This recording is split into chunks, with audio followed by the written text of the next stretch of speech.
Hi friends, மாங்காய் சாதம் செஞ்சு எத்தனையோ நாளாச்சு. ரெசிபி போட இப்போ தான் டைம் வந்திருக்கு. பரவாயில்ல, வீக்கெண்ட் ஸ்பெஷலாக வச்சுக்கலாம்.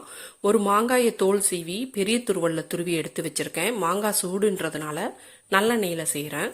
எண்ணெய் சூடு இருந்ததுமே கடுகு உளுந்து பொரிய விடுறேன். கையோட ஒரு கைப்பிடி அளவுக்கு கடலைப்பருப்பை நல்லா வறுத்து கொடுத்துக்கிறேன். வேர்க்கடலை இருந்தால் அதையும் வறுத்துக்கலாம். சாப்பிடும்போது அருமையாக இருக்கும், அங்கங்கே பல்லில் கடிப்படும் போது. கடலைப்பருப்பு வறுபட்டதுமே காஞ்ச மிளகாய், கருவேப்பிலை, வெந்தயம், சீரகம் எல்லாத்தையுமே நல்லா வறுத்து கொடுத்துக்கிறேன். ஃபைனலாக தான் எள் சேர்க்கணும். எள் சீக்கிரம் பொரிஞ்சிடும், அதனால் எள் கடைசியாக பொரிய விடுறேன். நான் கருப்பு எள் சேர்த்துருக்கேன்.